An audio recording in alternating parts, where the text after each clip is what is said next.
ध्यानमूलं गुरुमूर्ति पूजामूलं गुरुपदं मंत्रमूलं गुरुर्वाक्यं मोक्षमूलं गुरुकृपा गुरुर्देवो गुरुर्धर्मो गुरुर्निष्ठा परं तप गुरुर्परतरं नास्ति नास्ति तत्त्वं गुरु परम।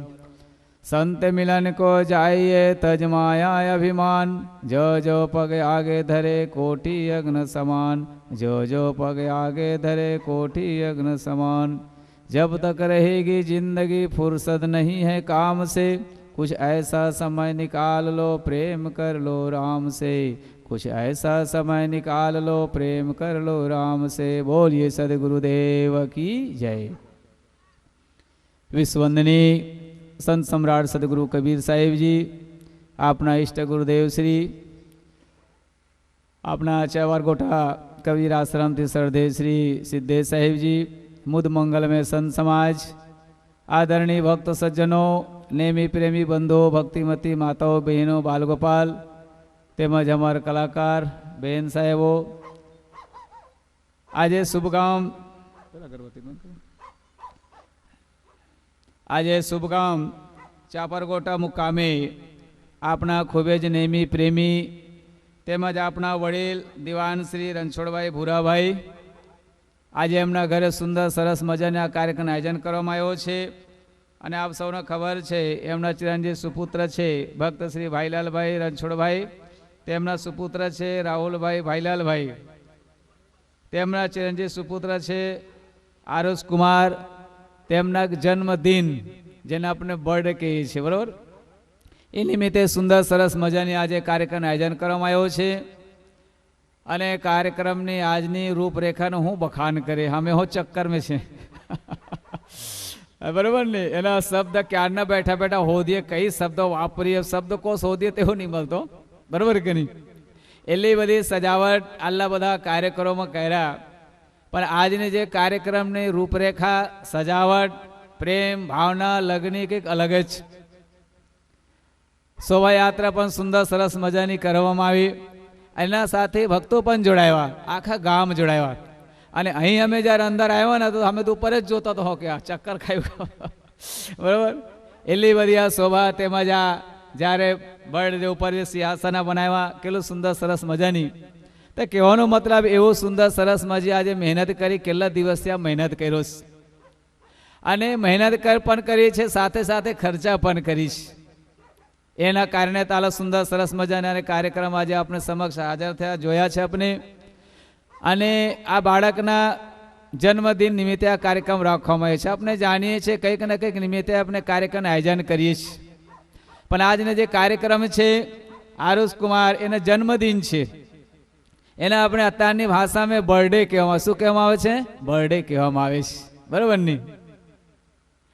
પણ એના નિમિત્તે આજે સંતોને બોલાવી અને આપણે ભજન કીર્તનના કાર્યક્રમ કરીને આશીર્વાદ અને સત્સંગ ભજન આપણે લાભ મળ્યો છે, એ આપણે જીવન કંદર અનેરો છે. કેમ કે ખાવું પીવું ગાવું બજાવું એ તો ચાલ્યા કરવાના છે, પણ જ્યારે આટલું બધું આપણે કરીએ તો ભાઈ આપણે જીવનમાં કંઈ કલ્યાણ થાય, આપણે જીવન કંદર પરમ શાંતિ આપણે મળે, એના માટે સત્સંગની જરૂર છે. શરીર છે તો શરીર માટે ભોજનની જરૂર છે, મન છે એના માટે ભજનની જરૂર છે, પણ આત્મા છે તો આત્મા માટે સત્સંગની જરૂર છે. તો આજે સત્સંગના આયોજન પણ કરવામાં આવે, ભોજન ખૂબ પ્રેમથી બધા જઈમાં, અને આજે બહેનો જનસંખ્યા વધારે છે થોડે બરાબર નહીં, બહેનો જનસંખ્યા વધારે છે ને આજે, તેમના પણ ખૂબ ધન્યવાદ આપ્યા. આજે ઠંડી પણ વિશેષ છે, આજે રણછોડભાઈ દિવાન અમારા ખૂબ જૂના જાણીતા વડીલ છે બરાબર નહીં, અને રણછોડભાઈ કીધું કેવું તો કે સાહેબ મેં હું ભમ્યોનું ભાઈ આટલું બધું થશે એમ મને હો ખબર નહીં પડી એમ, પણ આજે વાસ્તવ મેં ભક્તિ ભજન જૂના વખતને કરી વડીલો કરતા કરતા આવ્યા, આજેના સંસ્કાર આ બાલ બચ્ચા કંદાને સુંદર સરસ મજાની બનીશ, અને એના આપ તારે સમાજ કંદાને અલગ અલગ પ્રકારની બર્થડે ઉજવવામાં આવે છે, પણ આ બર્થડે છે ધાર્મિક તરીકે સંતોને બોલાવીને ભક્તિ ભાવપૂર્ણ ઉજવવામાં આવ્યો, એ આપણે બહુ મહત્વની છે.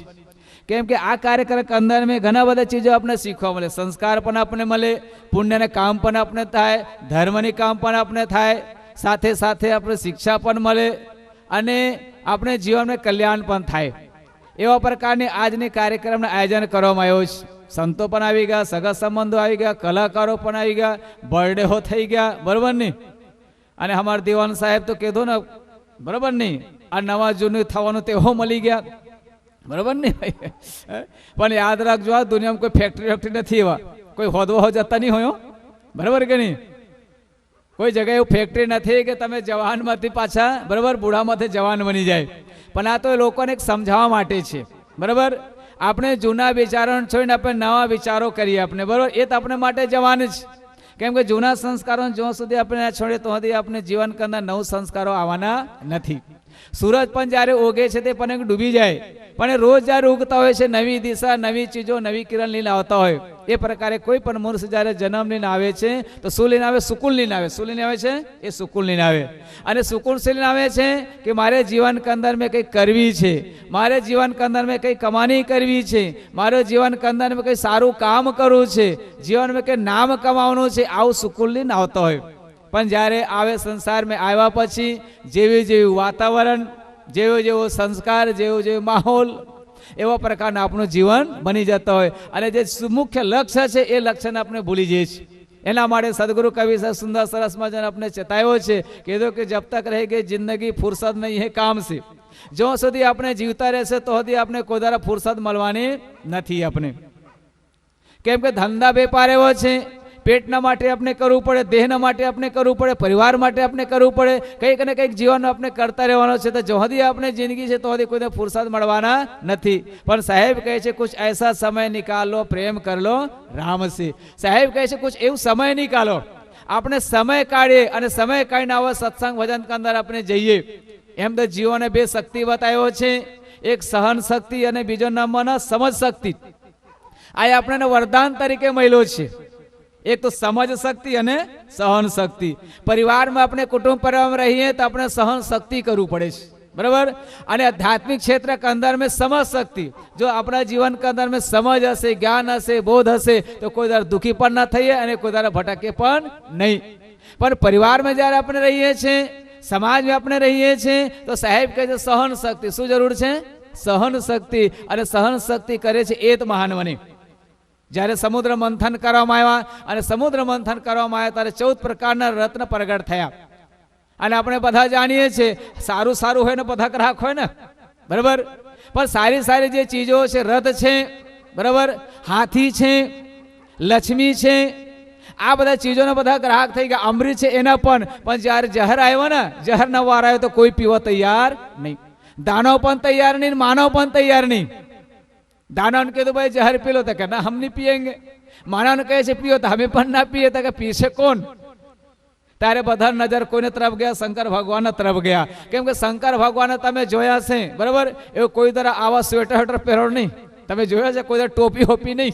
है ये तो शमशान राख लगाता था. एनी योगी गणવામાં શું ગણવામાં? યોગી તપસ્વી ગણવામાં આવતો હતો. અને એના તરફ નજર ગઈ ત્યારે બધા કહે છે કે ભાઈ આ તો યોગી છે, એ જ જહરને પી શકે છે, બાકી કોઈ પી શકવાના નથી. તેના દેવ ગણતા હતા. પહેલા શું ગણતા? દેવ ગણતા હતા. ત્યારે બધાને પ્રાર્થના કરી કે પ્રભુ તમે તો પી શકો છો.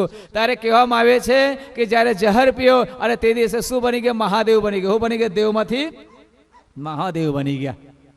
तो साहेब कहे कि संसार के अंदर में आपने पण जो देव बनવું હોય तो भाई आ संसार ने કંઈક સહન શક્તિ કરવું પડે, મહેનત આપણે સહન કરવું પડે. મીરાબાઈ મહેનત સહન કરી આજે જગત કાને પૂજાય છે ને, આપણે સહન શક્તિ કરી. એને તો જહર આપ્યો, મારા માટે જહર આપ્યો હતો, પણ જહર મેં એ જહર છે ને ખબર છે. હવે ના પીઓ તો મેં જે ભગવાનના પ્રભુને મેં પ્રાર્થના કરું છું, ભજન કરું છું, એના આબરૂ જવાનો. તો કહે છે કે જહર કંદર પણ એને ભગવાન દેખાયા અને કહે છે પ્રભુ આ તમારે છે ને રાખવાનો લાશ તમારે છે.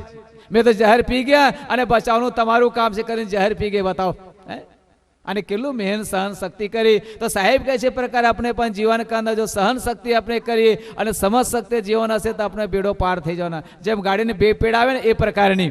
તો સાહેબ કે જબ તક જિંદગી છે તો સુધી આપણે તો કામ ધંધા પણ કરતા રહેવાનો, પણ સાથે સાથે પોતાના કલ્યાણને પણ કામ કરવાનો. બાલ બચ્ચાનો સુંદર સરસ મજાને સંસ્કાર પણ અપનાવવાનો, શિક્ષા આપણે આપવાનો, પણ શિક્ષાના સાથે સાથે સારા સંસ્કાર પણ આપવાનો. ભક્તિનો સંસ્કાર આપો, ધર્મ સંસ્કાર આપો, જેનાથી જીવન કે અંદર સારું કંઈ કામ કરી શકે, સારા વ્યક્તિ આપી બની શકે. આજના જમાનામાં કહેવામાં આવે ગુડ મેન એટલે અચ્છા આદમી.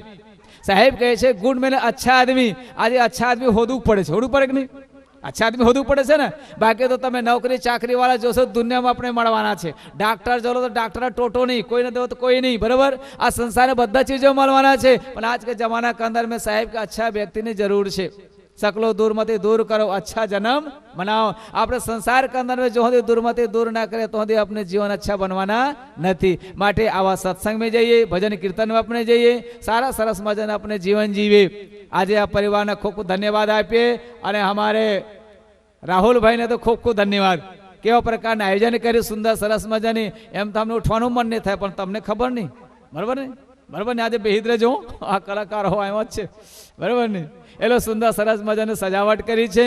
અને ખૂબ ખૂબ એના ધન્યવાદ છે. અને ખૂબ એ પ્રમાણે ભાવથી પ્રેમથી સંતોને પણ સેવા કરી, આપ સૌને પણ સેવા સત્કાર કરીએ છીએ. તે બદલ એમને ધન્યવાદ આપીએ. અને આવા ભક્તિ ભજન में जीवन में આપણે કલ્યાણકારી મસ્ત આપણે જીવન જીવીએ. કામ ધંધા વેપાર કરતા રહો. પણ કીધું ને પેલો બહેનો છે ને બેડા રાખે ને, 4-5 બેડા મૂકીને જતા હોય, બરાબર. વાતો પણ કરતા જાય, હસી પણ કરતા જાય, કામ ધંધા વાતો પણ કરતા જાય, પણ સાથે સાથે પોતાનું લક્ષ્ય ક્યાં રાખે? એ બેડા ઉપર રાખતા હોય. એ પ્રકારે આપણે પણ જીવનમાં કામ ધંધા વેપાર કરતા જ રહેવાનું. થોડા ટાઈમ લડતા હોય રહેવાનું, ઝઘડતા રહેવાનું પાછો, એવું નહીં. પણ છતાં પણ સુરતા ક્યાં રાખવાનું? સુરતા ક્યાં રાખો? સંતો ઉપર રાખવાની, બરાબર નહીં. લક્ષ્ય ક્યાં રાખો? કલ્યાણ ઉપર રાખો. જે ઈષ્ટદેવને આપણે માનીએ છીએ ત્યાં આપણે સુરતા રાખશો તો કોઈ દર આપણે તકલીફ પડવાની નથી. એના માટે જીવન કંદર में આવા સત્સંગ ભજન में આપણે જતા રહીએ. સંતોના સાનિધ્યમાં આપણે જીવન જીવીશું તો આપણે સુંદર સરસ મજાનું જીવન આપણે બનશે, કામ લાગશે. પણ હું પણ વિશેષ ના કહીને આજે ખૂબ ખૂબ ધન્યવાદ આપીએ. હા, પૂરો થઈ ગયો ને? ના ના, પૂરું થઈ ગયું. તો અમારા રણછોડભાઈ દિવાનને ખૂબ ખૂબ ધન્યવાદ આપીએ. અને આવા સરસ મજાની કાર્યક્રમ આયોજન કરી. અને આપ સૌને પણ ખૂબ ખૂબ ધન્યવાદ. આવા પ્રેમ ભાવના સદનમાં આપણે રાખવાના છે. ભક્તિ ભજન આપણે જોડાઈ રહેવાના છે. અને ભક્તિ ભજન આપણે જોડાઈ રહીશું તો ભાઈ અર્થ ધર્મ કામ મોક્ષને આપણે પ્રાપ્તિ થાય. જેના માટે સંત મહાત્મા મહેનત કરતા હોય છે. અને ચલો નિર્મલ સંતને સેવીએ, જેના સેવતા મહાસુખ થાય. નિર્મલ સંતોને આપણે સેવા કરીએ, નિર્મલ સંતોને આપણે જઈએ, પવિત્ર ભાવનાથી આપણે કામ કે કામ લાગે. સંતોનો કોઈ વિરોધ નથી. તમે પીઓ, વિરોધ નથી હો, બરાબર નહીં. પણ પીઓ, પણ હું પીઓ, જ્યુસ પીઓ, દૂધ પીઓ, ઘી પીઓ, એના વાંધો નહીં, બરાબર નહીં. એના તમે પીઓ, પણ ગડબડ પીએ એટલે વિરોધ કરે, બરાબર નહીં. બોલો સારી વાણી બોલો, વાંધો નહીં, પણ ગડબડ બોલે તો ગડબડ થાય છે. કપડાં લાતા પેલો કોઈ વિરોધ નહીં, પણ કપડાં કેવા સારા પહેરવાનું, બરાબર નહીં. સારા કપડાં પહેરીએ. ખાઓ, ખાવા માટે કંઈ મને નહીં, બરાબર. લાડુ ખાઓ, ઢેબરા ખાઓ, ભજીયા ખાઓ, પૂડી ખાઓ, બરાબર. ફલ ફ્રૂટ ખાઓ, એના વાંધો નથી. પણ આદમી ખરાબ ખરાબ ખાય છે ત્યાં સંતો વિરોધ કરતા હોય છે. એના માટે કીધું કે ભાઈ નિર્મલ સંતના શરણ આપણે જઈએ અને સેવા કરીએ તો આપણે જીવન કે અંદર કલ્યાણ થશે. તો ફોન પર વિશેષ ના કહે. આ બાળકના મારા તરફથી ખૂબ ખૂબ ધન્યવાદ છે. બહુ સારા વ્યક્તિ બને અને મહાન વ્યક્તિ બને. આવા પરિવાર કે અંદર જે દિવાન સાહેબ ભક્તિ ભજન કરતા આસ્તાર સુધી આવ્યા, એ પ્રકારે આગળ પણ ભક્તિ ભજન ચાલતા રહે અને સુંદર સરસ મજાના જીવન બની રહે. એ શુભકામના મંગલ કામના સાથે અહીં મારી વાણી વિરામ આપું. અને આપ સૌ પણ આટલા ટાઈમ સુધી શાંતિથી બેઠા તે બદલ આભાર વ્યક્ત કરી શુભકામના સાથે અહીં મારી વાણી વિરામ આપું. બોલો સદગુરુદેવ કી જય.